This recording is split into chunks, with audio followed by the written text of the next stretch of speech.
It's basically the dumbest thing I've ever heard in my life. Just an issue that's totally under the radar. It's crazy that they would actually shut off water. The United Nations came in 2 years ago. Clear violation of human rights.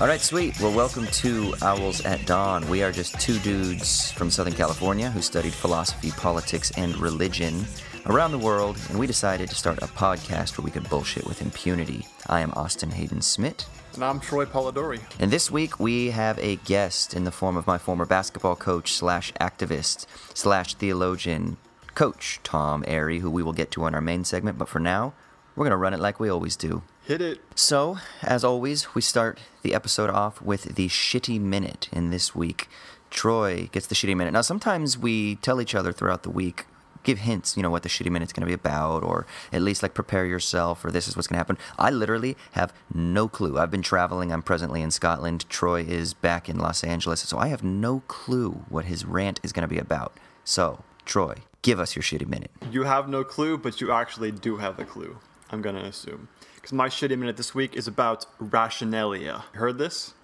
I don't know. So, famed scientific public intellectual Neil deGrasse Tyson went on Twitter or Facebook or one of the social media sites this past week, or maybe it was last week. It was recently, and came up with this idea of forming a country where the Constitution and all policy is based entirely on the weight of evidence. It's the entire principle. That's it. Okay. And then he went on a series of tweets basically saying how this would work in practice. And it's basically like the dumbest thing I've ever heard in my life. And I kind of like Neil deGrasse Tyson just as far as Cosmos was cool, and he promotes science education in America, which is great. And I love all that stuff. But when scientists, especially the popular entertainment-focused scientists, start talking about philosophy, things just get ridiculous. So I'm going to quote one of these that was especially ludicrous to you. This is from Neil deGrasse Tyson. Quote, "In Rationalia, you could create an office of morality, where moral codes are proposed and debated. What moral codes would the citizens of Rationalia embrace? That is, itself, a research project. Countries don't always get it right, of course, and neither will Rationalia. Is slavery moral? The USA's constitution thought so for 76 years. Should women vote? The USA's constitution said no for 131 years. If we learn later that Rationalia's constitution needs additional amendments, then you can be sure there will be evidence in support of it."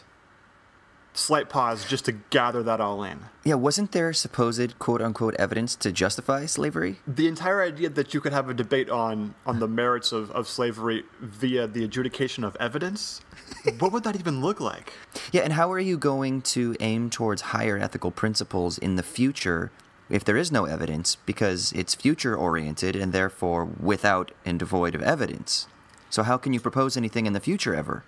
It's always going to be sort of a retroactive Constitution. Exactly. One of the examples that was given was that what would you allow capital punishment in Rationalia? And Tyson said that you would have to do research and find evidence as to whether or not it actually does sort of reduce criminal activity.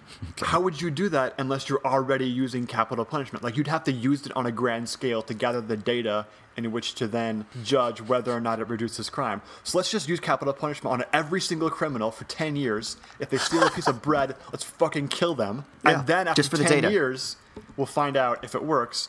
But, utilitarianism, in the next 100 years after that, consider all the lives that will be saved from that evidence. That's true. That we figure, yeah. So 10 years, everyone has to die who commits any crime, even if they're suspected of a crime. Just fucking shoot them in the head, and then we'll know.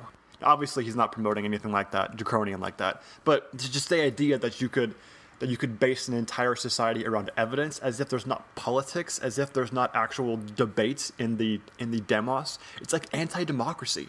It's straight up anti-democratic, because it's basically people of good conscience cannot disagree, is what essentially is implying. And that's just, it's just ridiculous. And it kills discourse, too, because when intellectuals are saying, oh, if you just follow the evidence, you'll automatically get the truth, that works like 0.01% of the time, which is important for that stuff. Like, of course you want that stuff to be adjudicated by evidence, like climate change, for instance. That shouldn't be a debate other than the fact that this is what the science says, we should do something about it. But almost everything else can't be looked at that way. You have to actually debate based upon principles and morality and some vision for what society should look like. And that means you have to have a debate. That's why you have democracy. God, this stuff is so ridiculous. Neil, just stick to science. I love you, Neil. Dude, you got the mustache. Just keep trimming that thing, making it look good, talking about, cosmic calendars and shit. I love it. I'll show some 4-minute videos in some of my classes. There you go. That's your job. Leave philosophy to the philosophers.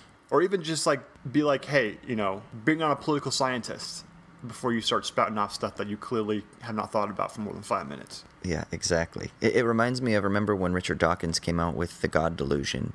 And, popularly the book was somewhat well received, but within the academic community, the consensus among, the majority of philosophers and political theorists and cultural theorists and critical theorists was kind of like, you should just stick with science, dude. Yeah, it's horrible.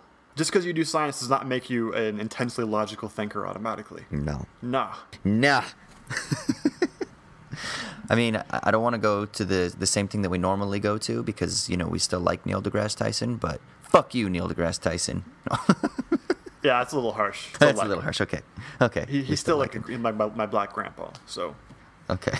But also, one last thing I wanted to point out was, I also found it kind of ironic that the adherents of Rationalia, because they had people holding up signs, posting pictures of themselves saying, I am a citizen of Rationalia, which is if you're copying shit that Hillary Clinton is doing, then you probably don't know how to social media, I'm just saying. But they do that, and of course, these are all demographically old white people for the most part, other than Neil deGrasse Tyson. That's basically, he's the one guy.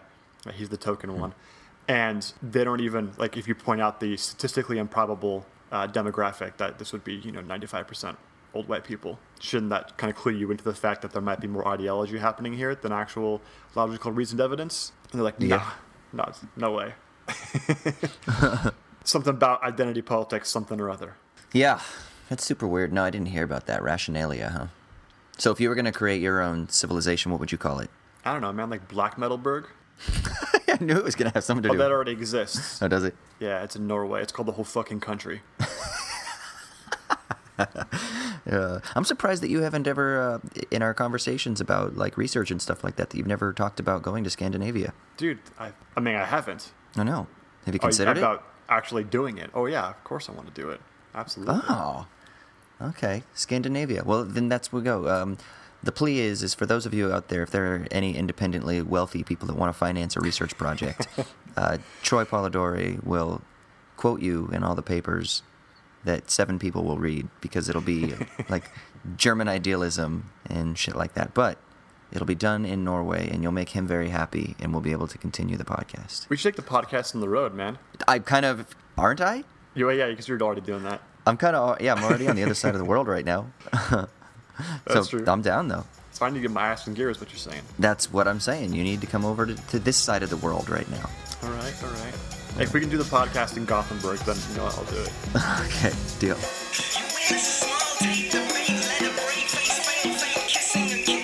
All right, welcome back to Owls at Dawn. This week, we're going to have our second guest, Tom Airey, basketball coach, activist, all-around good friend of Austin, and as of 5 minutes ago, myself. Amen. Yeah. How can we, Austin, can you intro Tom a little bit? Yeah, so I met Coach, and as I was just saying a minute ago, is I'm going to constantly refer to him as Coach because he was my basketball coach in high school for a little bit.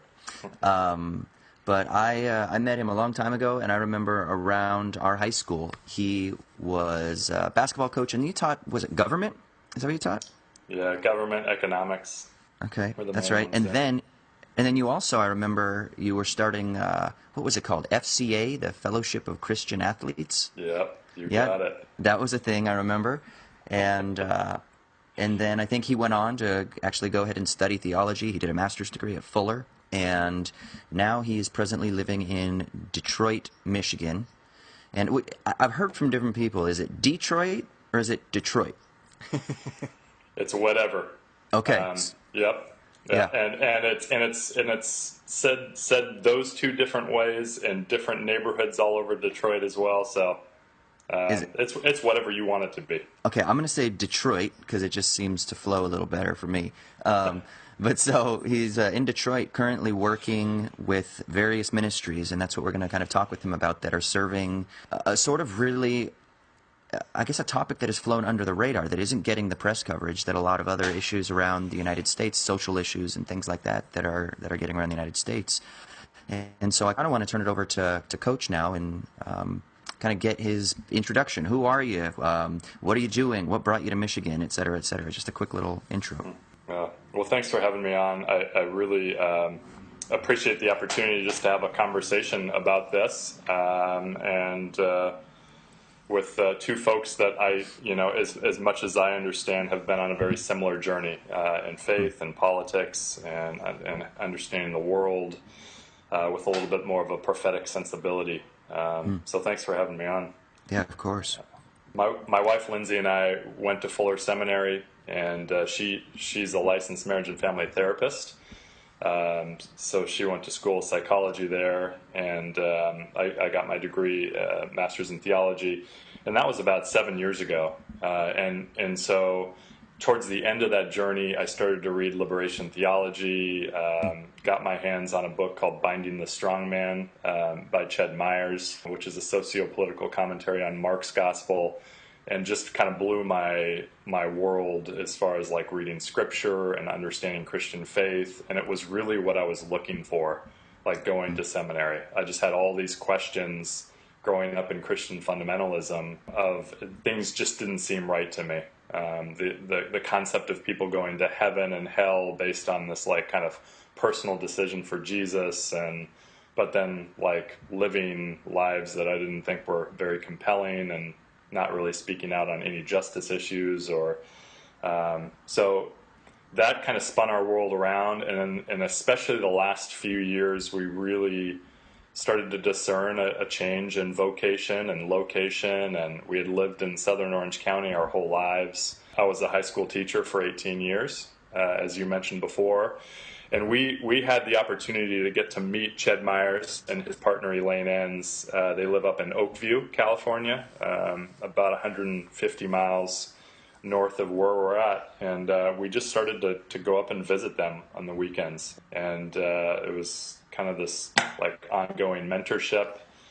And in 2013, they connected us with a whole bunch of contacts all over North America to go on a 75-day road trip to kind of just check out these different alternative Christian communities. So we went to places like Jonah House in Baltimore. So when you say alternative Christian, is this kind of like the intentional communities that was it? I can't remember what the guy's name was. What was he wrote that book, Jesus for President? Yeah, it's a little bit out of the Shane Claiborne model. It, yeah. Like he's in North Philly, and I would say he was influenced by a lot of similar sensibilities. So the Catholic worker movement all over North America. We went to a Mennonite worker house in Minneapolis where they're just doing hospitality. Street folks are staying over. They've got a soup kitchen going on. So anyway, that just kind of opened our eyes to this whole movement of what we would call radical discipleship, where people were engaging in scripture, but also engaging deeply with social analysis and speaking with their faith to imperialist, white supremacist, capitalist patriarchy. In a variety of different types of ways. So that we went through Detroit for 48 hours and got to meet some of the folks there and just really began to discern what that might look like. And so we moved there 2 years ago, and in moving there, we threw in with St. Peter's Episcopal Church, which is pretty close to downtown. And the pastor of St. Peter's Episcopal Church is a guy named Bill Wiley Kellerman. He coined the phrase liturgical direct action. Okay. And the first time we ever met Bill, I said, "Bill, how many times have you been arrested?" And he said, "I after 50, I stopped counting. So we at that point we felt like, yeah, we need to spend some time with this guy. And basically he's getting arrested with civil disobedience, and his most recent arrest was he joined a group called the Hamrick Nine, which blocked trucks that were contracted to shut off people's water in Detroit. And we just kind of wanted to throw in with that movement, the movement for water affordability in Detroit and Austin, as you pointed out, just an issue that's totally under the radar in North America. Like, everybody's talking about the comeback of Detroit, but what we've witnessed in the last 2 years, this like so-called comeback, is built on the backs of poor black people in this city. And people are getting their water shut off if they're 2 months behind on their water bill. Water rates in the city are more than 2 times the national average, and people are becoming displaced. They're losing their homes. They're getting, like, tens of thousands of people are getting their water shut off, and it's all poor black people. The city's 83% African American, and as kind of wealthy suburban white folks are moving in to start breweries and coffee houses and all sorts of other things, these folks are getting moved out. So it's gentrification in the sort of most extreme sense, basically. Absolutely, no doubt about it. So, can you talk a little bit more about the water crisis? I mean, how did it start? What is this a result of redlining and then sort of like the creation of ghettos that have kind of contributed to poor urban communities that are now obviously at a disadvantaged position, and so therefore that's why they can't keep up with the water rates? Are the water rates being jacked up? What exactly is going on? What are the sort of conditions behind it? Yeah.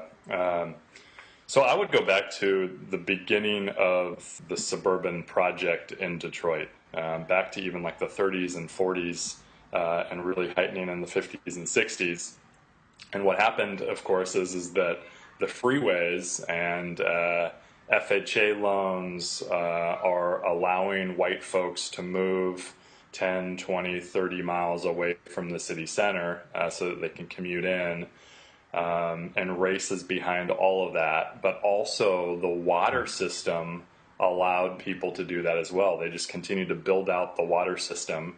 And what we've learned just recently is that for decades, these suburban municipalities have been buying water from DWSD, Detroit Water and Sewage Department, for wholesale prices. So Detroiters pay retail, and suburban locales pay wholesale prices. And then these municipalities actually jack up the rates. So cities like Auburn Hills and West Bloomfield Hills and Farmington Hills are raising the rates. And then when white folks, almost virtually all white folks in these places, are saying, "Look what Detroit's doing to us, they're gouging us," these city leaders are kind of shrugging their shoulders, saying, "Yeah, it's not right, is it?" Meanwhile, it's them that's actually raising the rates. Right. So it really goes back decades with that. And then most recently, in the last 3, 4, 5 years, with this bankruptcy in the city of Detroit, the governor appointed an emergency manager. Every black majority city in Michigan in the last decade has been appointed an emergency manager by the governor, which basically is a dictator that can take over the city. It can change union contracts. It can pretty much do anything they want to, quote unquote, make it financially solvent. And so this emergency manager dictated to raise water rates, specifically to Detroiters. And then to start turning off water to Detroiters. So they contracted this suburban wrecking company, $6 million for 2 years to just start turning off any residents' water if they're behind 2 months or $150 or more. And and that's what's been going on. So the reasoning for it is this kind of like to keep the department financially solvent. It's kind of doing it on behalf of banks to make sure that they're paying back their debts, and they're prioritizing that. And since the bankruptcy in the last 2 years, they've regionalized the department. So basically, they've given up, or the water as a resource has been given up, and it's like spread out throughout the entire metro region. So these suburban locales actually have control over the water, which that's changed, in the last 3 years. Right. To add insult to injury. Right. It's absolutely crazy. So I'm presently in Scotland right now, and I've been in the UK off and on for the past 7 years. And I believe it's illegal. It is against the law. You cannot shut off utilities. So electric and water, it's against the law to do that. Now, if you're behind on your bills, they'll obviously, the companies will come after you in some ways, but they can't shut off your water.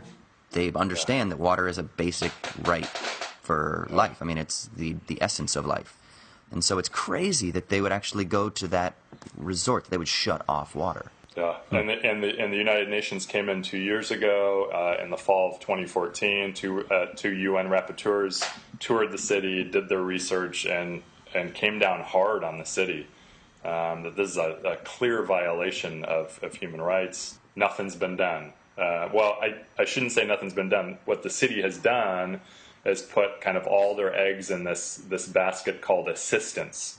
That there is assistance available, that these residents can apply, to get certain monies from, the United Way is kicking in, and this whole nonprofit industrial complex is, apparently lifting up these residents. But we continue to do the research, and there's nowhere near the amount of money that's actually needed to pay for these folks. There's $4.5 million available to help residents, but when you look at the total numbers of residents behind on their bills, it's more than 45 million. So not even 10% of what can actually cover it. So the activists that we're working for are advocating for a water affordability plan. That the EPA set the standard 40 years ago that no one should pay more than 2.5% of their income for water. And that there's different cities like Philadelphia and Portland that actually have these already built in.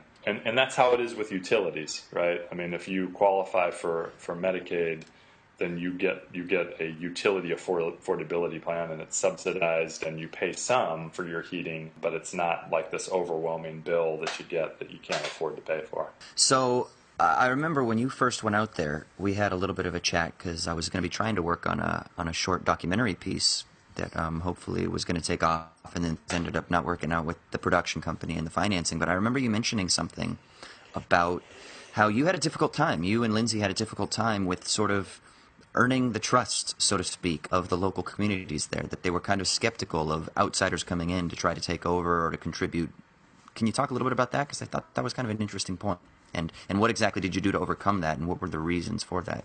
It's a big deal in Detroit, and the resistance movement there. These folks are incredible people who continue against all odds to struggle for justice in the city. It's a mostly black-led movement, mostly led by black women. But there is definitely a palpable sense that if you're a white outsider and you're coming in, there is a very understandable question of what are these folks doing here? To be a white outsider, especially if you're white from the suburbs, what white folks do is gentrify.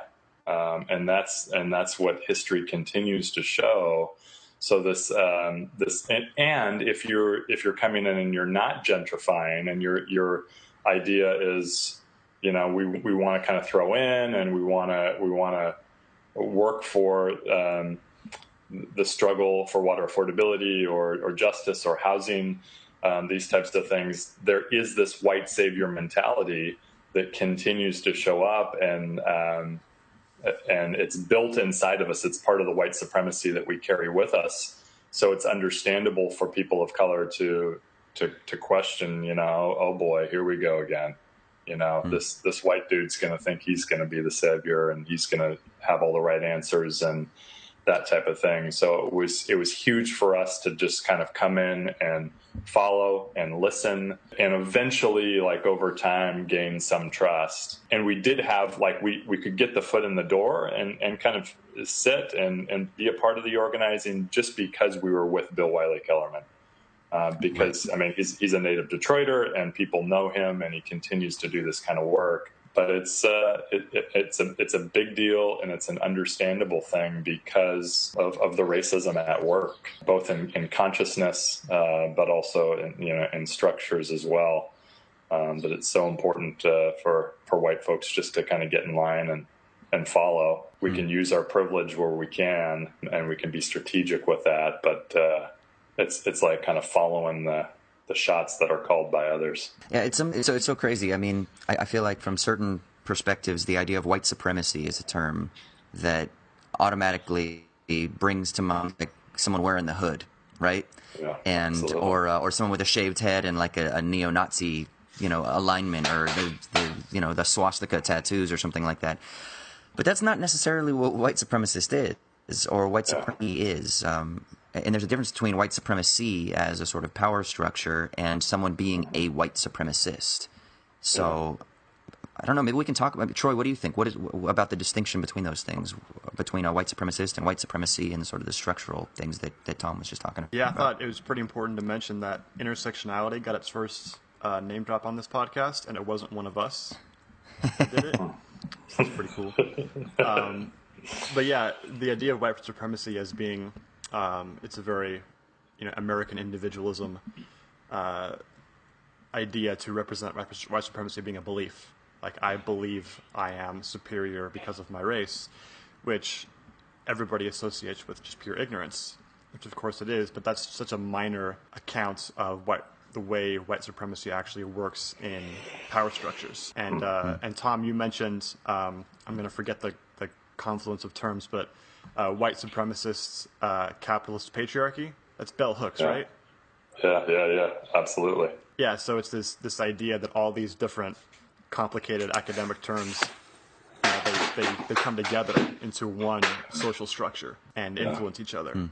And that you can't really disassociate patriarchy from capitalism, from white supremacy as ideologies. They all go together and they're all physically visible in the way, just by looking at the way the communities are structured, where people live, all these things come together, and that if you put on those glasses, then you start to see an entirely different view of these things that basically makes individual people's beliefs totally on the periphery, right? Absolutely. Yeah. And has really transformed my own understanding of sin.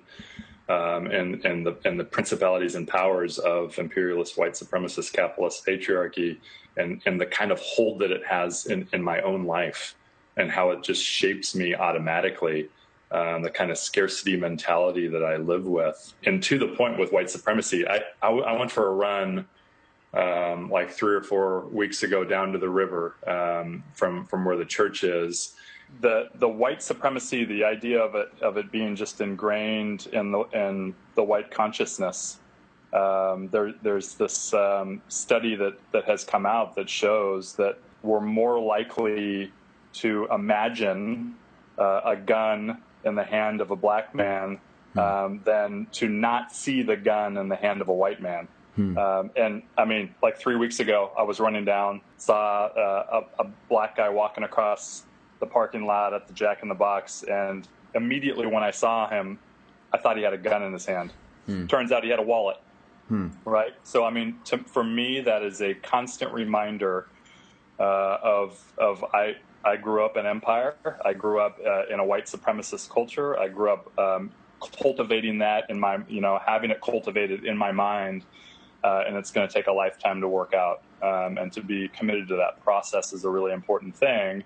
And Austin, to your point, when we kind of join in this narrative that there are white supremacists out there and we need to be careful of those guys, the Trump supporters and the KKK this and that. I think it's easy to get caught into scapegoating and not really working this out for real and understanding how it really works in all of us and in instructors as well. Yeah, it's really refreshing for me because Troy and I actually talked about this a couple of weeks ago on an episode that we did where we were talking about the burkini bands. I don't know if you've been as familiar with the bands on the burkinis and the burkas over in France and Germany, and they're talking about it in the UK as well. But I was talking with Troy about how I feel like white people are so unwilling to recognize their own implicit biases, and that they're scared of like admitting that they're racist. And I was kind of saying, look, I admit it. Like and this is going to sound terrible, but when I go to the airport, you think that there isn't a moment when I see somebody that is Muslim that it doesn't cross my mind? Right. It does cross my mind. When I'm in the quote-unquote hood and I see a Mexican gangbanger dude or what looks like a gangbanger dude, I automatically assume he's a Mexican gangbanger dude, right?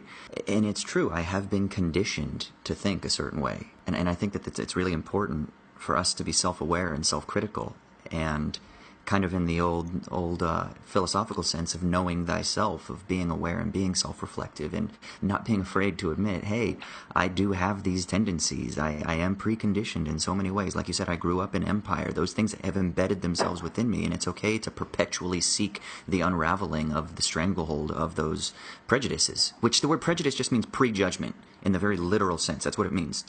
To be prejudiced means to prejudge, and that's what it is I have my prejudices. And so it is really refreshing to hear other people say that. I know. And the Christian theological concepts of repentance and confession and grace really come into play for me in regards to this. And I think they will continue to be a kind of a self-inventoried piece in my own salvation, so to speak. That's really, Troy and I think this is something that I'm really glad you mentioned that Troy and I think really want to talk to. I want to turn it over to Troy now since I don't want to dominate the conversation, but talking about your continued commitment to the theological tradition rather than discarding it or going through it, maybe more like Troy and I are inclined to do. So I don't know if Troy, if you want to sort of articulate this in your own way. Yeah, I mean, you have to help me with this one, but was it Luther who said, like, I want to believe, but I don't believe, help me with my unbelief? Something like that? Yeah. Yeah, and that appears to me to have that same structure of don't focus on belief as a personal, voluntary sort of ascertaining of the truth, which is really more, when you get down to it, virtue signaling. You know, I'm not a white supremacist. I'm not a racist. I'm a good person. The other people are bad people. When really understanding white supremacy and patriarchy and whatever other power structures exist means also recognizing your own place in them, how you are privileged in them if you are, as we are, and then trying your best to unravel that at every opportunity that you have. Yeah. And I know that one of the books that really first got me onto this tip was Walter Brueggemann's The Prophetic Imagination. And I think you've read that, right, Tom? That's kind of been a pretty important text in your development as well. Yeah, absolutely. Yeah, I mean, I remember reading that in college, and for listeners out there, Brueggemann's text is basically giving an account of the Old Testament prophets as being kind of a unique strand in the Old Testament, and that the prophets were arguing largely against the power structures in Israel that were dominated usually by the priests and kings and other leaders, against those things, because usually that leads Israel towards idol worship, towards rejecting foreigners, aliens, oppressing orphans and widows. And the prophets were arguing that this was why God was going to reject them and to let them go into slavery couple times and lose the kingdom, and that this constant strain of the prophets arguing for social justice as the entire point of God's law. So much so that in the book of Jeremiah says with God's voice that I never even instructed you to do stuff like sacrifice to me in the temple. All I ever cared about was for you to follow my voice and to act justly with one another, to orphans and widows and the alien, the foreigner. And you didn't do that, so now you're screwed. And that just gave me a whole new vision on not only what the Old Testament was really about, but since the New Testament sees Jesus as one of these prophets, obviously higher than them, the ultimate version of them, right? The end goal of them, but still in that same stream of thought, that just opens up a whole new perspective on what justice is in the New Testament and Christianity as a whole. And are the two of you? I mean, Austin, you and I have had some conversations. Would the two of you still say that you're rooted in the Christian tradition, or would you take on a post-Christian moniker? Like, where are you at? Yeah, I still identify as a Christian, but as a heterodox Christian, because I think I know, Coach, you and I have talked a bit about it. I said it's just really difficult for me to find any sort of church where I would be able to worship. And you pointed me to a couple of places when I was still in Southern California a little over a year ago. And I actually ended up spending some time at All Saints in Pasadena, which is a social justice church. And I actually met with Art Cribbs as well, who's another sort of social justice pastor in the Los Angeles area. But I just have a really difficult time with the Orthodox positions, and I think ultimately with anything that diverts our attention away from the immanent, the material world. And so any sort of transcendence or, I guess, dualistic metaphysical ideas, it's sort of, I feel like it somehow suppresses and limits the flows of life and the suffering of life. But if there are Christian narratives, and I do believe there are, that fit within the tradition of affirming life and affirming materiality, and then, of course, aligning with the suffering and with the poor, then I'm okay with that. And to that end, the liberation theologian that has been most influential to me was Jose Miranda, who said that God does not exist because there is no justice, because God is justice. And God will not exist until there is justice. And so it's a sort of extreme version of like post-millennialism, sort of, that there is no such thing as God because there is no such thing as justice, and God will only come at such a time. And I think for me there was something, there was something very powerful about that sentiment. And so I don't know if it'd be post-Christian or I don't know, just a heterodox Christian, but I still do align myself with it because it's kind of like I'm interested in Jesus. I'm just not so interested in the transcendent notions of a deity, a transcendent deity. Yep. Yeah, was it Jesus said to Peter and the apostles that when someone comes preaching the same gospel but not with us, but separate from us, then to leave that person alone because they're doing good work. And so I guess if we see ourselves in the spirits of those same principles, that what matters and what is ultimately good is to have communities like in the Pentecostal communities and the early churches, and to have equality between Jews and Gentiles, which means universal equality, ultimately, as Paul would have preached. Then I see ourselves in the exact same spirit. I mean, maybe philosophical beliefs are going to be heterodox or different here and there, but that spirit is still the same that drives us. And we'd be lying if we said that we wouldn't be where we are if it wasn't for all of the theological and biblical study that we did. I mean, it absolutely set us off onto where we are now, the trajectory that we're on. And I don't necessarily agree with everything that this particular pastor discusses, and sometimes I kind of think he's trying to be a little too hip, maybe. But Peter Rollins said something one time. He's an Irish theologian, pastor, philosopher guy. He said something one time. He said, so people often come up to me and they say that you deny the resurrection. And he said, yeah, you're damn right, I deny the resurrection. He said, every time I walk by somebody in need and I don't reach out a helping hand when I know that I can, I'm denying the resurrection. And every time I refuse to align myself with a cause or with individuals who are the oppressed or who are alienated or something along those lines, I'm denying the resurrection. He said, so you're damn right I deny the resurrection. He said, but sometimes I do affirm the resurrection.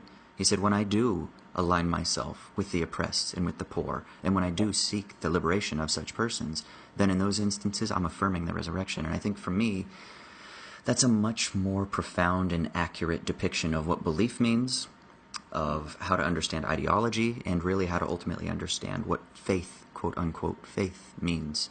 And it's not that I'm trying to earn my salvation by doing things under the sort of rubric of legalism, contra the sort of kind of Protestant understanding of things, but rather it's about to truly understand what someone believes and to truly understand what faith means is to only, after the fact, look back and say, oh, obviously that person must have believed such and such because their life was lived in such and such a way. Amen. And there's millions of us out there. There's millions of us that want so desperately to see embodied the truth of Christianity in a radical way. But like you just said, Austin, there's this homelessness that the institutional church is not creating these spaces, and we're going to have to get really creative, I think, as we go along. Yeah. So do you sort of feel in some ways that do you feel like you want to redeem the church or redeem Christians? I mean, I know that sounds kind of maybe cheesy, but is that part of your heart in some ways? Yeah, huge part. There's just been so much damage done by the church and continues to be done by the church. And very similar to the two of you, because I was captivated by some liberation theology strands, by the writings of people like Brueggemann and Cornel West and a whole lot of others, I'm committed to that Jesus, who I believe is the real Jesus of the Gospels. And because Jesus has been counterfeited in imperial America, and that's what the masses believe in, I feel like it's my duty and privilege and great challenge of my life to live out and to continue to cultivate what I believe is the true vision of the prophetic Jesus. Yeah, because again, this is something that is so interesting. I think you mentioned something the other day on Facebook about this book that had just been released, which I'd love for you to talk a little bit about, that sort of explains the problem in a little bit more detail of what's going on in Detroit. And you said something to the effect of, I'm going to be committing myself to time in meditation, meditating on the words of the prophets, the Old Testament prophets, and at the same time reading over some more of the specific issues that are going on in Detroit. And so I really wonder, what do you see is that persistent marriage between, personally, what do you, so you still pray? Do you still believe in the ideas of salvation? What does salvation mean to you? What is the purpose of aligning yourself within this tradition? And how does that fit into what your ministry is, or your calling is in Detroit, and I guess even broader than that? Yeah, and because I believe still in salvation, and salvation as a recovery model, for me. I mean, I would view salvation way more as an addict in need of recovery and need of 12-step, and in need of being addicted to empire, than anything about like after I die. I mean, that's up for grabs. Is there a heaven? Is there going to be a whole new world resurrected?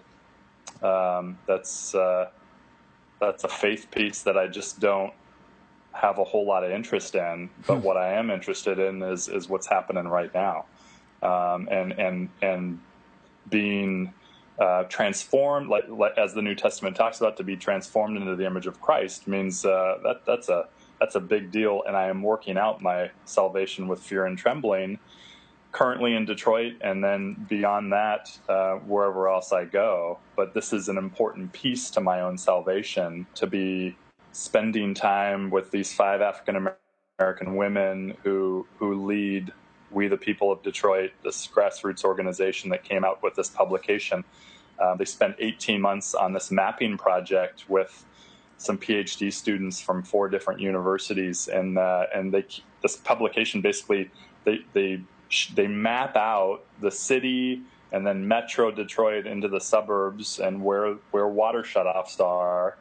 And sure enough, there's, a very clear, in my mind, very, very clear that there is this strong correlation between race and water shutoffs and displacement and housing foreclosures. And their next volume is going to be on school closures and what's happened with Detroit public schools. And sure enough, we're going to see that there is a correlation between that and but that, to me, it's a 25-page document. That, to me, is a prophetic document that I want to read side by side with Scripture, so that I can read Scripture clearly, but so that I can understand our own contemporary context clearly and my own life personally through that. First of all, what was that book that you guys are talking about? Did you name it? I don't think I...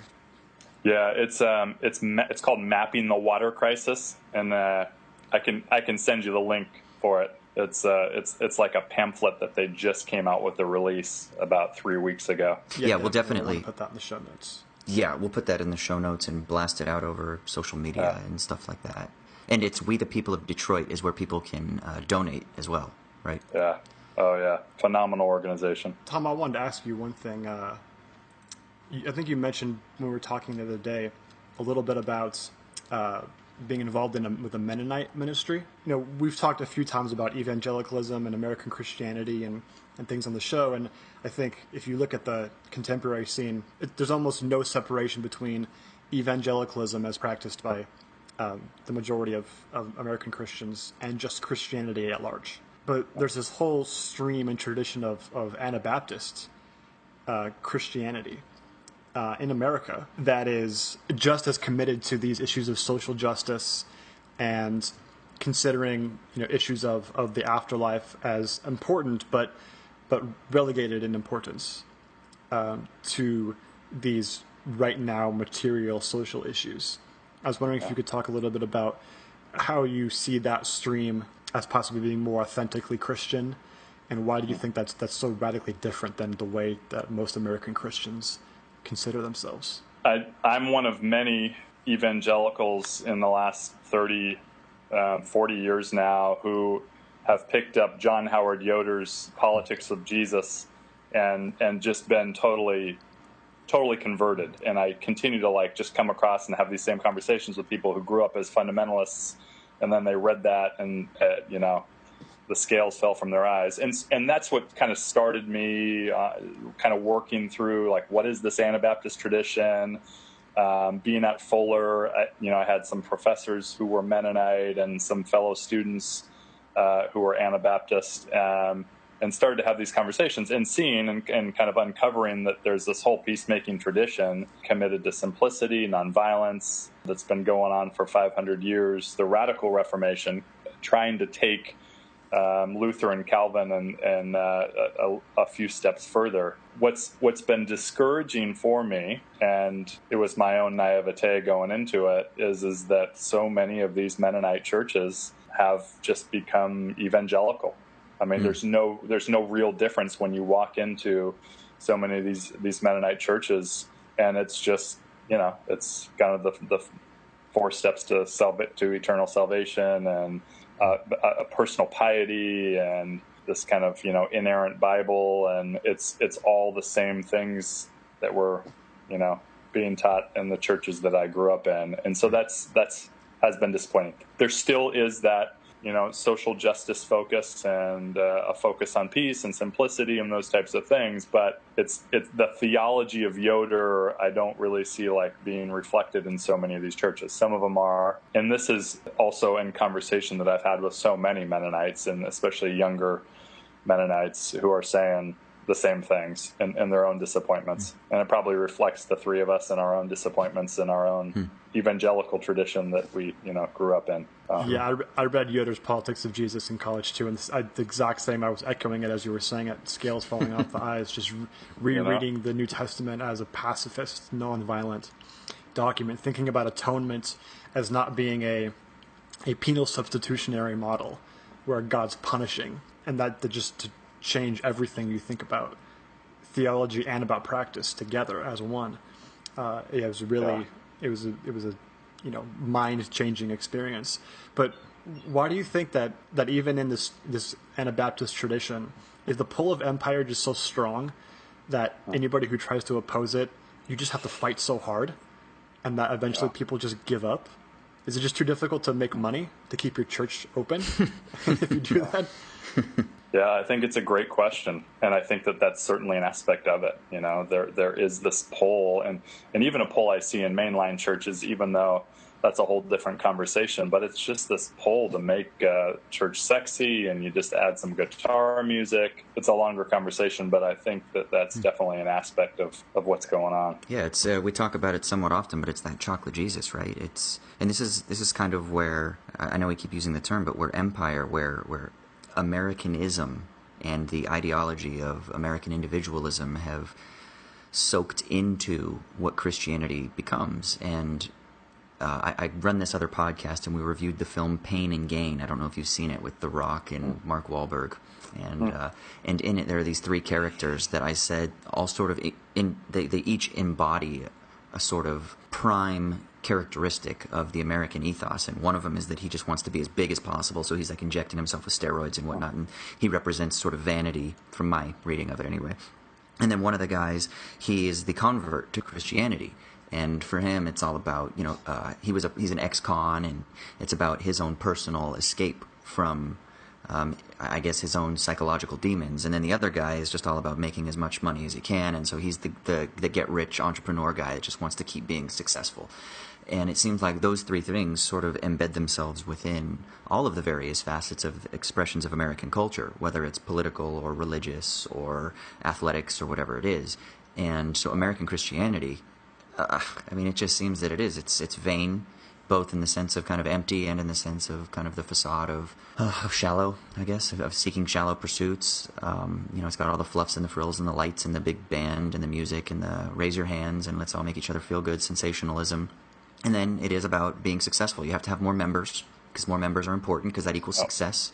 That's why you have the mega churches. And then, of course, it's about that personal chocolate Jesus that you take to make yourselves feel better, to assuage your guilt because you feel like a piece of shit because you looked at a girl with lust in your eyes, or because you stole something that one time. And so you're supposed to mortify your sin every day and beat yourself up until you just self-perpetuate that guilt, and you have to remind yourself of your sin, and you're so bad, and that's okay because God is good, but you're so bad. And I don't know. It's a strange sort of self-perpetuating, morbid kind of expression of American culture. It's interesting. It's just such a strong individualism, right? It's just all about either I'm so bad or I'm so good, as if the debate is about whether or not individual humans are good or bad. Whereas what's so great about that prophetic imagination is just there's no even concern for the individual. It's entirely about the social, right? The people of God, not a person of God. Right. And, we just need some more Old Testament. We're so worried about getting to the texts of terror, and slaughtering the Canaanites and all that stuff. We're so worried about people finding out about that just ignore the entire prophetic tradition, which is so rich. Yeah, this is what's so interesting. Look out for that. Go ahead. I was just going to say, look out for that the left side of the Bible. Yeah. That's where you get the real stuff. It's longer. It's a little bit longer. Left hook. But yeah. Well, this kind of goes into what we were talking about with N.T. Wright, right? And the idea that both Troy and I sort of had another scales falling off of my eyes, at least, was reading N.T. Wright when I was an undergrad, and about the idea of the whole purpose of redemption is about sort of uniting and bringing together the singular people of God. And that's the idea again. It's about the singular people of God. And you said something a minute ago, Coach, that I literally tilted my head back in laughter, because I've been saying this to friends and whatnot that are still pretty wedded to the evangelical understanding of Christianity. You said, with regards to the afterlife, you're like, I'm not really worried about that. It's not about that for me. It's about being faithful and committed to the prophetic imagination, or to the messianic vision, or the kingdom vision here and now, and all that other stuff about the afterlife. And that just seems like selfish. I don't know. It just seems like a selfish pursuit for my own benefit, and I don't think that's it. And even from within the evangelical logic, I don't really understand it, because if you believe in justification from the Protestant perspective, then it's done, man. Right. You've been justified. That's right. Stop beating yourself up about it. If you really believe that there has been this point shift from unredeemed to redeemed, then you're good. Get on with it and start living your sanctification, and just start living in being faithful. And I think they forget that. They have to constantly bring up this idea of justification, and I think they use it for a sort of morose purpose. And it's supposed to be freeing, not constraining. And I think that really gets missed in a lot of the Protestant discussions. Yeah. What's the N.T. Wright quote? Heaven is important, but it's not the end of the world. And that's with going along with his theology. It's absolutely right. I mean, we are here to do the very difficult, challenging work of bringing heaven to earth, and that when we're talking about justice, and we're talking about the principalities and powers, and living in empire, that's some real work. Now, here's something I wonder. So, and this would even benefit probably anyone who's listening to this that says, okay, yeah, so I'm cool with wanting to help people in the inner city. I get that. I'm cool with wanting to fight against empire. I'm cool with wanting to create more equitable society. But what about this Jesus stuff? Like, why do you need that still? Like, what is it that still causes you to still want to hold on to that tradition rather than just kind of going through it completely in like the Marxian sense, which I kind of talk about with myself, where he says he wanted to realize the sort of religious cries, but in a political way. What is it that would still want you, I mean, what is still valuable about the Christian tradition? I think read the Gospels every morning. I continue to find the way, the life, the teachings of Jesus compelling. And it does something in my soul. And it holds up, or it inserts me into the narrative of the life and teachings of Jesus and propels me. Like it says in the New Testament, the love of Christ compels me. And that to me, I can't get away from it. I just continue to come to that well over and over and over again as the story that I want to commit to and find myself in and kind of transform me and shape me in new ways. It's like the age-old thing, if it ain't broke, don't fix it. And it continues to do something in me and friends that I want to throw in and be a part of beloved community for the rest of my life. I see it in their life as well, and crazy ways. And to be a part of a tradition that goes back 100 generations in so many different ways, in so many different contexts, and to continue to explore those avenues of understanding who Jesus is and living those understandings out, it just fascinates me. Yeah, is part of it, I'm just thinking as you're talking, Tom, that there's this constant theme with Jesus of dying to self, and with Paul of renewing your mind, and kind of these two parts to the process of every day having to go through a process of removing your own selfishness and greed and putting the kingdom ideals first and foremost in your mind. And we're talking earlier about the pull of empire and how easy it can be to give in, to stop fighting what oftentimes seems like a hopeless fight, I'm sure, and to just compromise with power. Which, of course, when you compromise with power, power wins. It's not even a compromise. It's giving up. It's losing.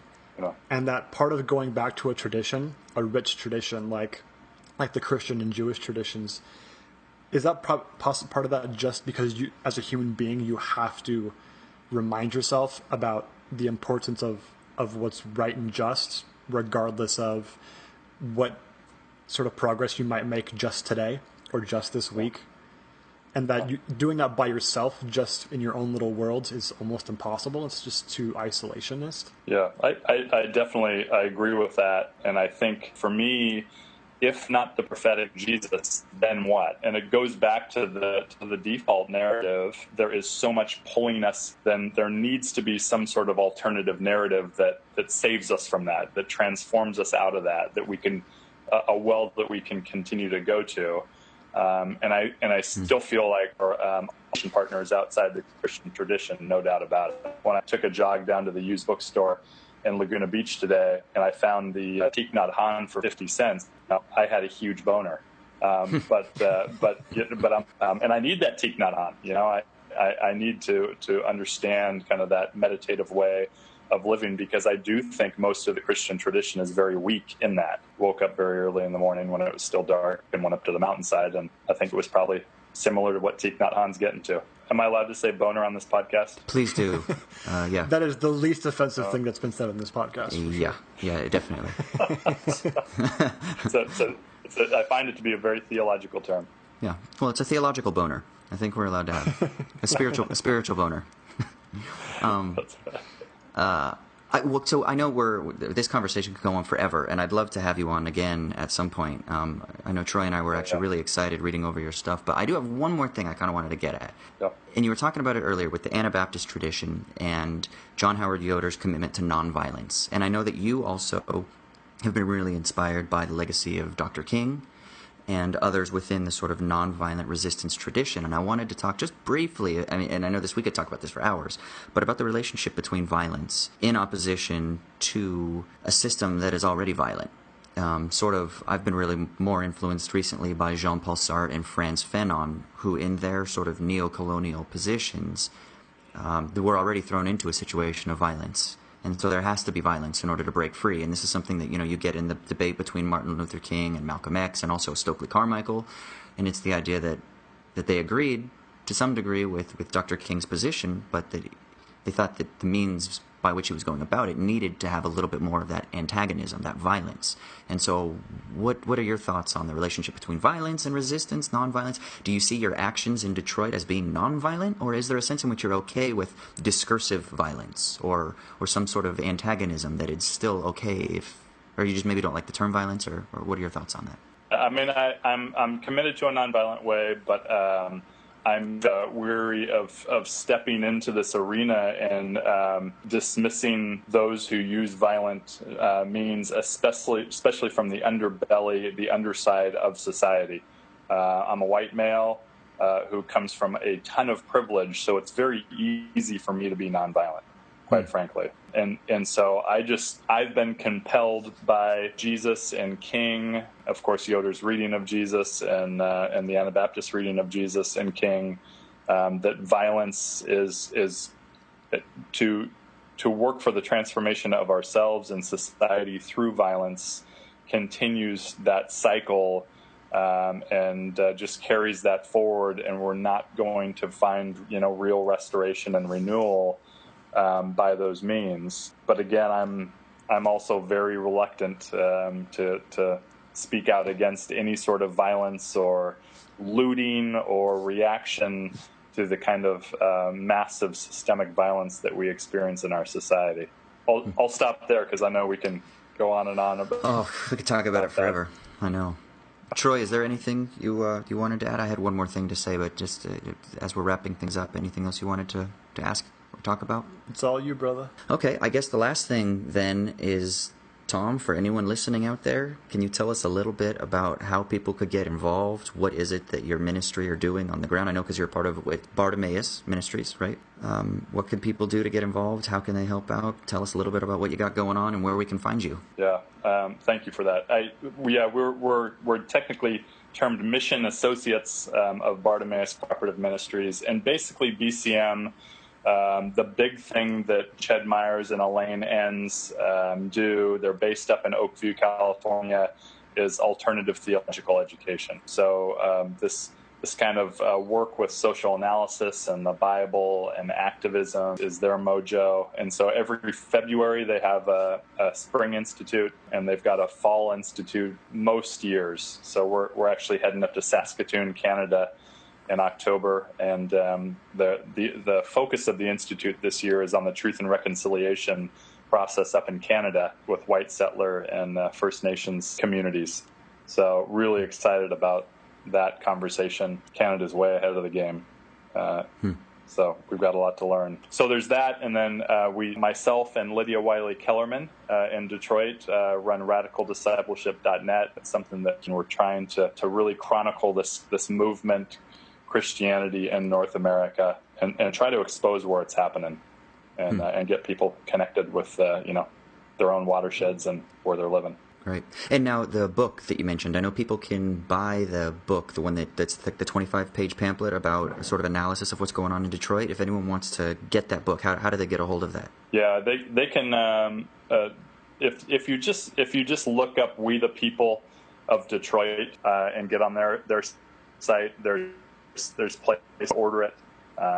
You can donate to that organization. That's, I think, the best way to do it. Okay, cool. Well, then check out We the People of Detroit, Bartimaeus Cooperative Ministries, and RadicalDiscipleship.net. And hopefully people can start at least getting involved in other ways, but also bringing more awareness to this issue that I literally had no idea that this was going on. So until I kind of heard you talk about it over various social media platforms. So all of mainstream media is talking about the comeback of Detroit. I know. What else are you supposed to think? Exactly. Yeah. Exactly. Hey, you two. Thanks so much for having me on. Dude, you're doing just great work, and I look forward to the podcast once a week. Once a week, every Wednesday. So thank you. And I will say this in closing, real quick. I know this segment had a really serious tone to it, but Coach Airey is no joke behind the three-point line. I don't know if he still balls every now and then, but man, you should see this guy. What a stroke, huh? You still play? I can still make free throws. Yeah, Hey, and so he's humble. Tom, And he's humble. Did Austin have the game that he claims to have in high school? What I never. What game is this? What game is this? I always remember hopscotch. him talking a pretty big game. He had these excuses about how his eyesight wasn't right when we were playing in college, and I would beat him every single time one-on-one. And I just want to know if any of this stuff is true. You beat me every single time. Excuse me, son. Oh, you I will never still, beat me, bro. even with my bad eyesight, I will take you down. Oh my gosh. You're one of these guys that it's like, man, if you would have been held back a year, it would have been a bit more fair. Yeah, and then I got into a rock band, and then the whole basketball thing just didn't seem as important because I figured chicks preferred a guitar player and a singer better than a basketball player, a white basketball player from Orange County. All right, guys. Peace, guys. Thanks so much, Tom. That was great. Great to meet you, too. Talk soon.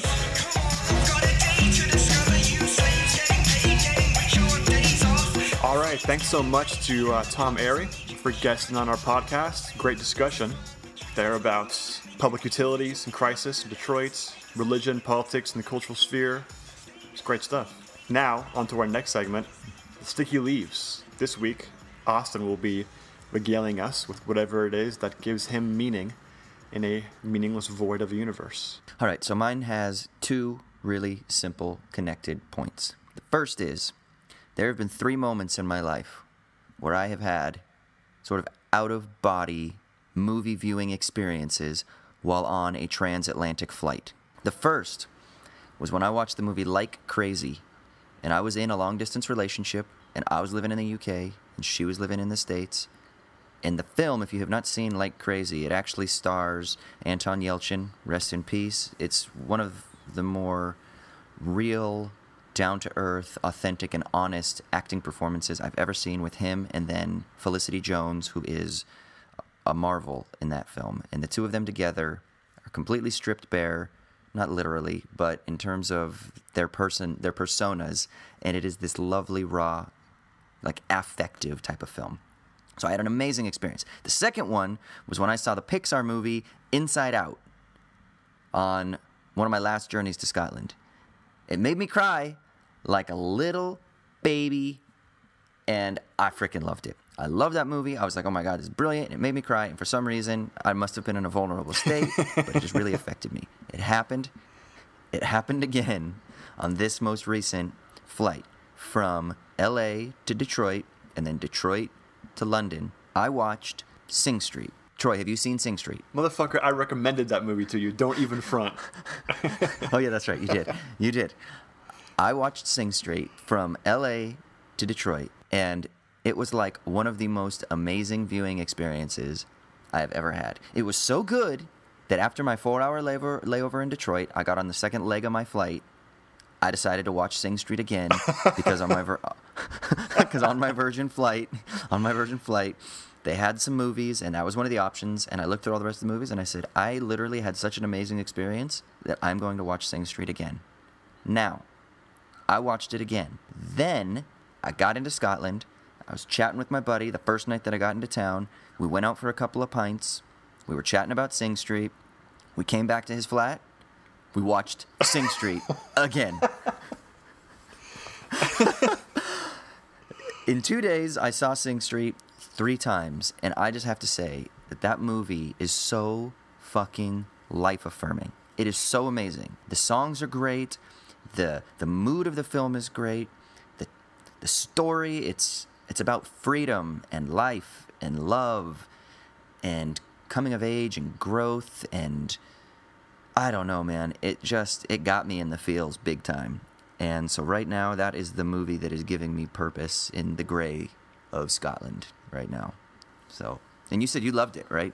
Oh yeah, I mean it's definitely super positive, and so if that bugs you, you may come across as kind of cheesy, but I didn't give a shit. It was good enough to bypass all that. Yeah, well, I mean, you are, you don't like cheese for the sake of cheese, and you actually did. You reached out to me and you were like, yo, if you haven't seen this film, I think it would be right up your alley. And yeah, so there's this scene. It's not spoiling anything if you haven't seen this, but The movie's basically about a kid in Dublin. It's Dublin, right? In Dublin, yeah. It's actually a really like well-known, famous school that's actually called Synge Street, Synge Street, and it's a pretty rough school in Dublin. Yeah. So this kid is he's got a tough life at home. It's during the in the 80s, during economic downturn, I guess in Ireland. Yeah, mid-80s. A lot of people are fleeing to London. Yeah, and he decides to form a band and kind of devote his life into music in high school, and kind of it's a coming of age, Bildungsroman, whatever kind of story. It's really beautiful and standard. It's not super original, but it's really well done. And if you've ever been in a band or played music, then you're just going to get all the feels from that, the nostalgia of being in high school and playing music and all that. That's definitely part of it, I think, for the two of us.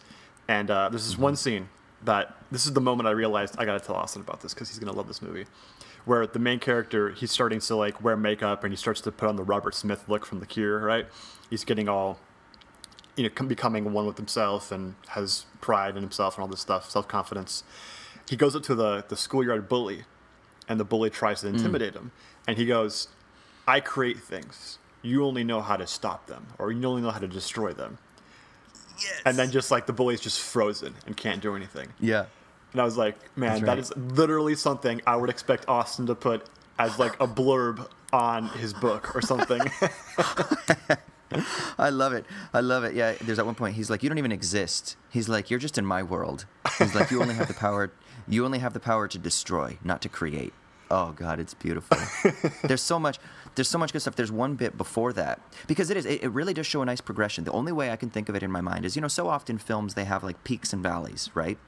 And they go up and then you come down a lot, right? Like in the sort of journey of the protagonist, sometimes they go up and they start to, achieve a measure of success or whatever their goal is, but then all of a sudden they crash hard, right? And it's like, oh, now they've lost everything. There is no crash hard. That doesn't mean that there's no tension and that there's no drama and that there are no peaks and valleys, but the only way I can describe it in my mind is that the film just kept going up. It just kept going up. And as they learn and grow and they're trying their different styles, he's trying to wear makeup. And then the next one is as he gets into The Cure and he starts dressing like Robert Smith. And they're trying to explore these. It just keeps going up. And even when it goes down, but it doesn't like throw you out. It's still in tune, to use a sort of musical metaphor, right? It stays in this flow, this melody the entire time. And it just keeps going up and up and up and up. And I just thought it was absolutely fantastic. But one of the other scenes that I really liked is they're talking about the notion of happy sad, and the girl that the main character is kind of chasing, she basically tells him his name is Cosmo. That's not his real name, but that's the nickname she gives him. She's like, Cosmo, you don't understand happy sad. And that's what love is. Love is happy, sad. And he's like, what is that? So he talks to his older brother, who's kind of like his mentor. And his mentor pulls out a Cure album. And he says, this is happy, sad. Yeah. And he throws him the Cure album. And then the next scene is them, like him and his bandmates. They're all dressed up like, kind of the Cure style. And I can't remember the exact thing, but the manager, quote unquote manager, he's like this little, 15-year-old, little redheaded Irish dude. He's like, what does fucking happy sad even mean? It doesn't even make any sense, And he's like, happy sad is that I'm stuck in this bullshit town. I'm stuck in all of this shit, and it sucks. But I'm just gonna create music, and I'm gonna create art, and I'm gonna get on with it. And then that's kind of like, I was like, oh God, that's beautiful. I loved it. But yeah, go see Synge Street. It's actually, the film is called Synge Street, S-I-N-G Street, but the school is S-Y-N-G-E Street. And yeah, absolutely fantastic. And it's directed and written by the guy that wrote the film Once, which was also really fantastic Irish film. And it's filmed in the same way, very simple. There's no fluffs or frills about it. It's handheld cameras and sort of a lo-fi video quality, and it's just, God, it's absolutely fantastic. So that is my Sticky Leaves, because that's the shit that's keeping me going. I've seen it. Actually, no, I did see it a fourth time as well. I didn't mention that. But. Can I just add that, for me personally, Cosmo is the protagonist, right? And so you see the world through his eyes and all that. And he's chasing the girl and all that. But there's the two heroes in the film who actually, without them, they are the necessary and sufficient conditions for him achieving what he needs to achieve, are the guitarist in his band, who basically teaches him how to music, because he doesn't know how. And without him, they have no songs. And without him, he has no ability to learn how to play music or sing or do anything. Yeah, and there's a lovely scene. There's a lovely scene where the main character Cosmo comes up to him and he says, "Hey, you want to help me with a song?" And Eamon lights up and he says, "Always." Always. Yeah, so he's just there to be the musical genius. And I was like, that's the guy. Like, that's the hero. That's the Johnny Marr of this movie. And then second, the older brother, who does nothing but smoke pot all day, but he has a legit badass record collection. And without that badass record collection, nothing happens in this movie. He never slaps the Cure's the head on the door, on the bed, and is like, listen to this, let it change your life. And I grew up on New Wave, so I know what that was like. You know, my parents taking their records, their albums, and saying this is the good stuff. And I listened to it, and that shaped me. So I was like, you know what? These are the real heroes. Because in most of these kind of cheesy movies, that this movie you think on first viewing maybe kind of resembles, would just be him chasing the girl. He's got internal talent, whatever, it all works out in the end. But no, the real hardworking proletariat heroes are there, and they're awesome. Celebrate them. I want to see a movie about those two guys. Yeah. I know. You kind of want to see something about the brother, too, because we don't want to go too much into it because we don't want to spoil it. But he kind of has his own sort of conflicted past, and he's almost redeemed through educating his younger brother and through introducing his younger brother to this stuff. But he has his own journey that he goes on that I think is only subtly hinted at, but that really does add a nice level of a sort of B story to the main story. And it's, God, you're right, man. I agree. Those two were amazing. Yeah, I mean, can I also just add that this makes me feel like the many, many thousands of dollars I spent in high school and college on my record collection might actually do some good in the end. I believe so. Yeah, just putting that out there. So yeah, check out Sing Street. Absolutely amazing, life-affirming, good shit. Sticky Leaves. I'm out.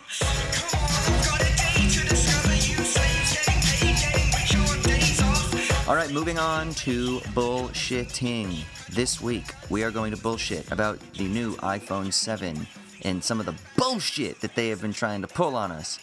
Troy, what's going on? What the fuck is iPhone doing? Us? I think you mean you. Me. Yeah. Me. I am not of you the have cult of Mac. the clutches. You don't own a single Apple product, do you? Yeah, actually I do. Oh, okay. I'm a total hypocrite. I have an iPad. Okay. So what's up? What is Apple doing to the iPhone 7? From what I can gather, even though I only ever read these stories for Schadenfreude purposes, right? Because, I'm an Android guy, and I root my fucking phones, and I control the devices that I own. I don't let other people control them for me. Yes. I'm a smartphone anarchist. Yes. I Such guess, an anarchist. Google. Yeah, you're so against the man. Yeah, Google. but I root that the people shit, who right? are literally building an AI so that they can feed more data from us. And, Nah, I root that shit. Yeah, I root that shit. Okay, yeah. Okay, so continue. From what I can gather, it seems like the forthcoming iPhone 7 is going to do away with the auxiliary ports, which means you can't plug your headphones directly into it. Instead, you'll have to use Bluetooth headphones. Of course, Apple will provide those for you for a minor payment of $160 for little tiny AirPods that, as soon as you walk outside, will fall out of your ear and you'll lose them forever and have to buy new ones. Yeah, here's my question. Did you watch the little trailer that they did? The one that's like, do not blink, and then it like flashes those images really fast of all the stuff they're doing? I didn't see it. Oh, you'll hate it and dig it at the same time.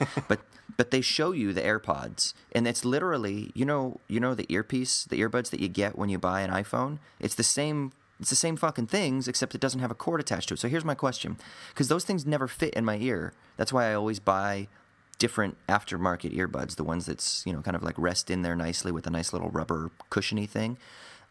How the fuck am I going to keep those things in my ear? Great question. Yeah.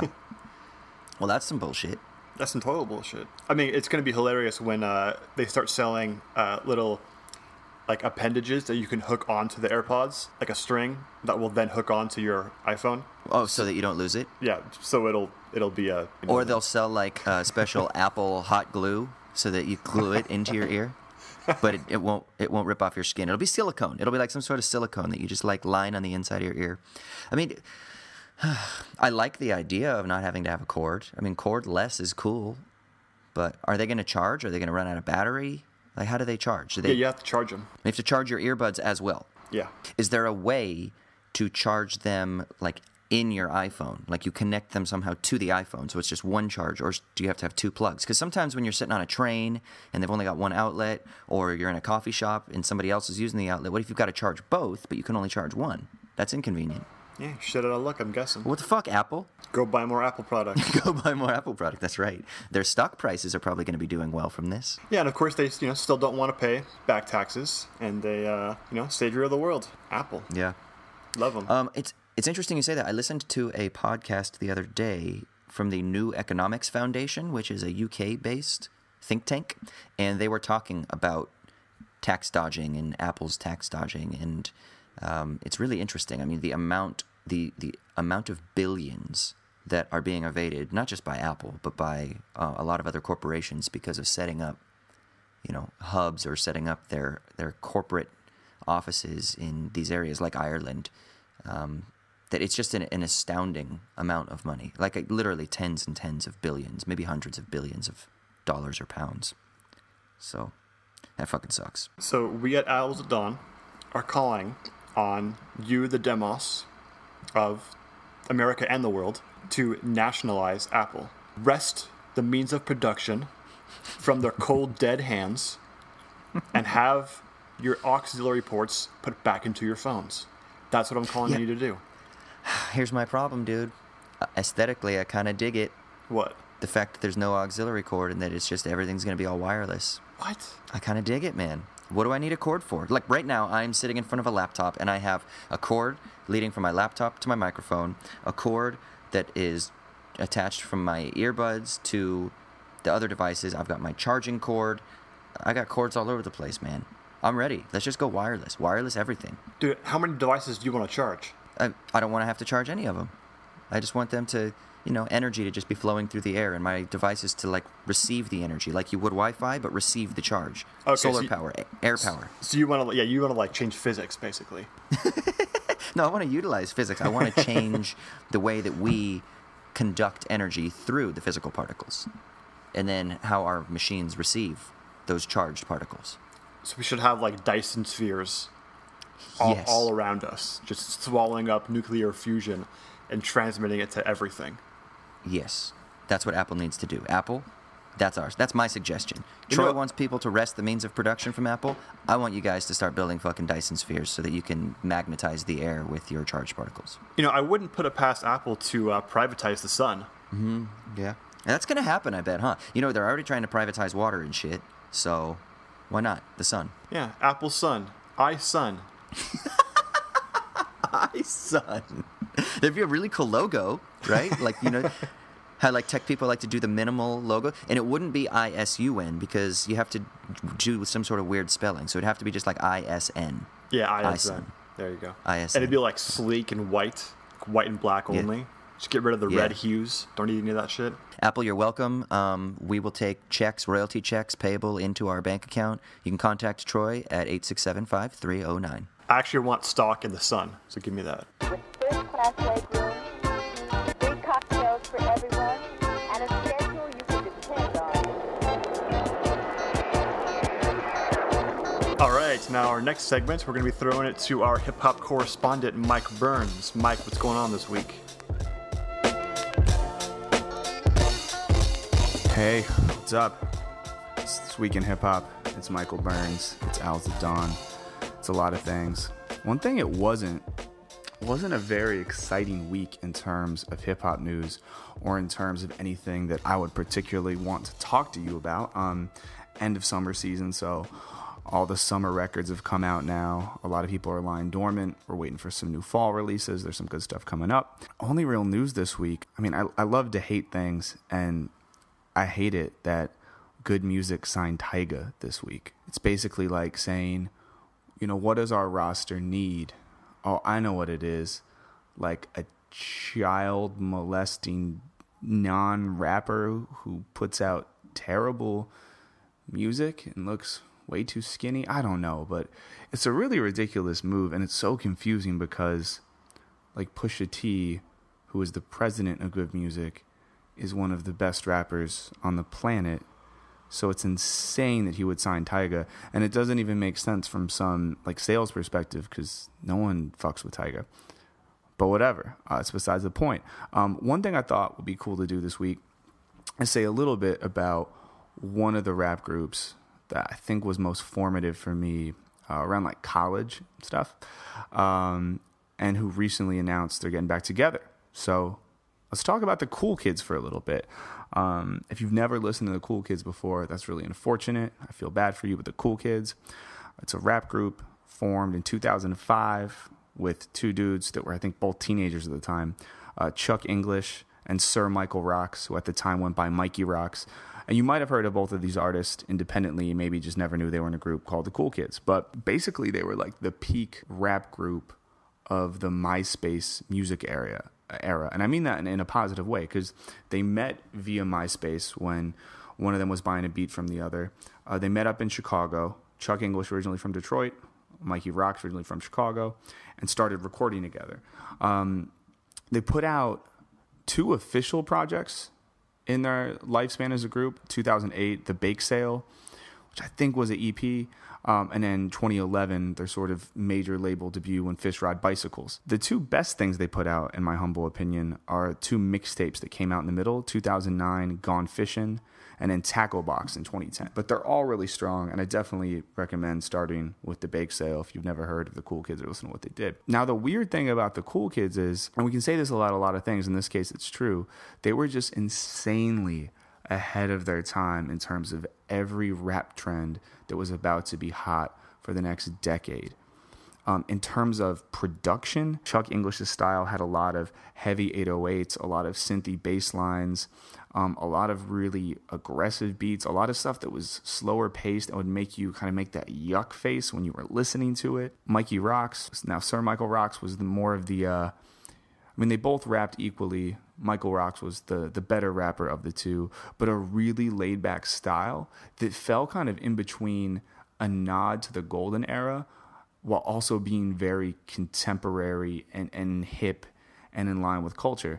Now, another crazy thing about them too, some of you might not care about this, I think it's interesting, but their whole aesthetic is something that was way ahead of its time. Like when these guys came out, you're talking 2005, a lot of rappers that you were seeing in magazines, TVs, and videos were either wearing like baggy stuff and oversized tees and do-rags still, or in the case of someone like Kanye around that time, pink polos with Louis Vuitton backpacks.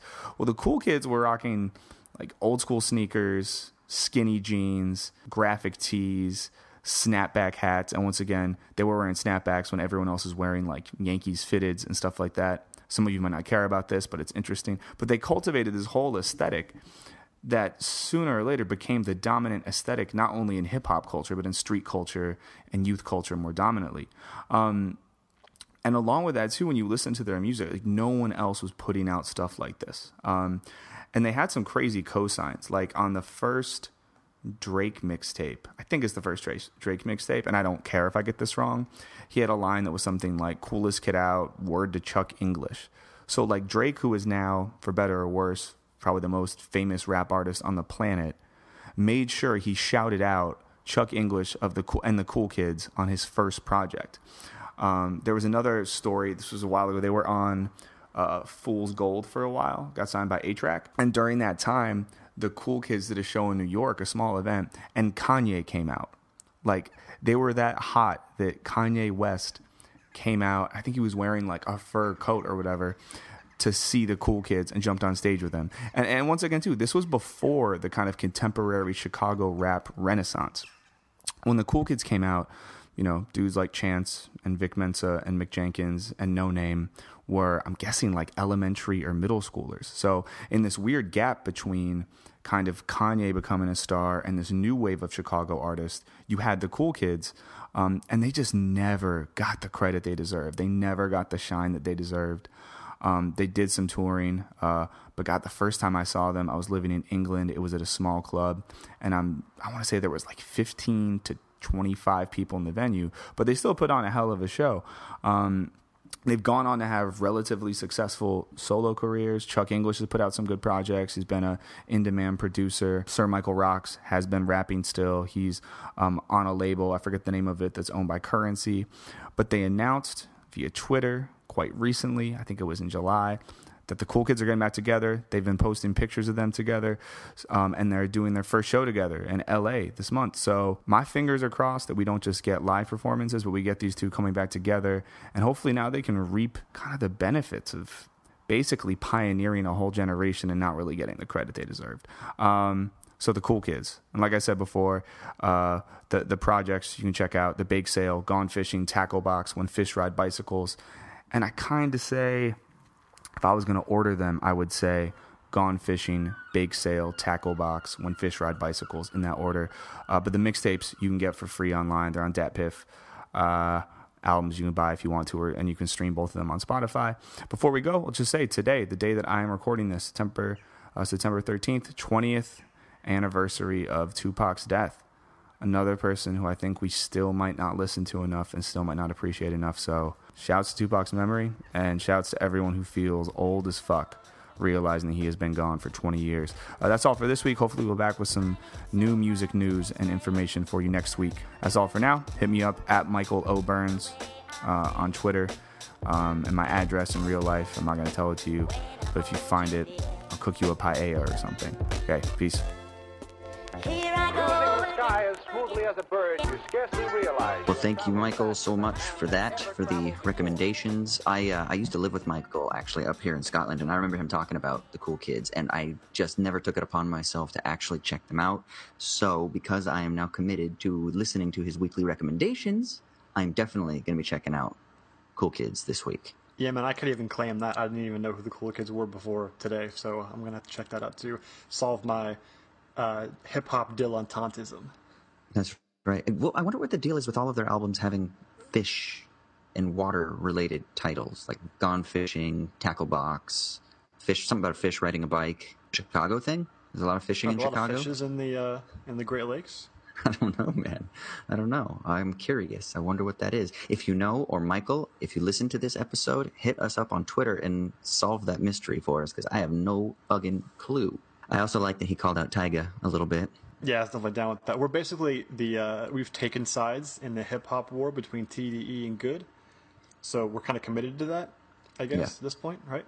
Although he did say that, the president of Good, Pusha T, is one of the best living rappers. Yeah, I mean, even West Coast guys were like, respect to Biggie, but still, fuck the East Coast. The lines were drawn. It's funny, I actually went to Tyga's birthday party at One Oak in Hollywood last year, and he came out on stage and did his little performance for sang like 3 songs or some shit like that. But I had never heard any of his music. I didn't care at all. It was just a shit show, and I shouldn't have been there because that's not even my vibe. But I was there with some other people, and I don't know, man. I was a fish out of water, to continue the fish metaphors, if we're going to keep that going. All right, then, everybody. Speaking of dropping us knowledge on Twitter, you can find us on Twitter and Instagram at owls_ats_dawn. We're actually thinking about having a Q&A based episode in the next few weeks, next few episodes. So if you could drop us any questions about philosophy, politics, music, culture, arts, various tantric sexual practices that we engage in or don't, whatever you want to ask, drop that into our Twitter or Instagram, and we'll compile them all together for a Q&A episode in the next week or so. You say that with a little bit of tongue-in-cheek, but you do remember, I think, conversations we've had. I've told you, I have been interested in tantric, just tantra, not tantric sex per se, because there is a misnomer. It's not just sex.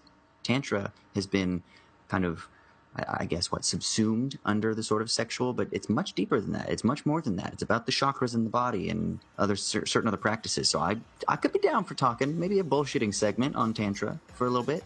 Oh, yeah, we could for sure do that. So drop us some knowledge, Twitter, Instagram, and we'll hear from you soon. And also, if you wouldn't mind going on to iTunes, looking us up, Owls at Dawn, giving us 5-star rating, nice review, really helps us get the podcast out to a bigger audience. We definitely appreciate it. Thank you. До свидания, Amerikanski.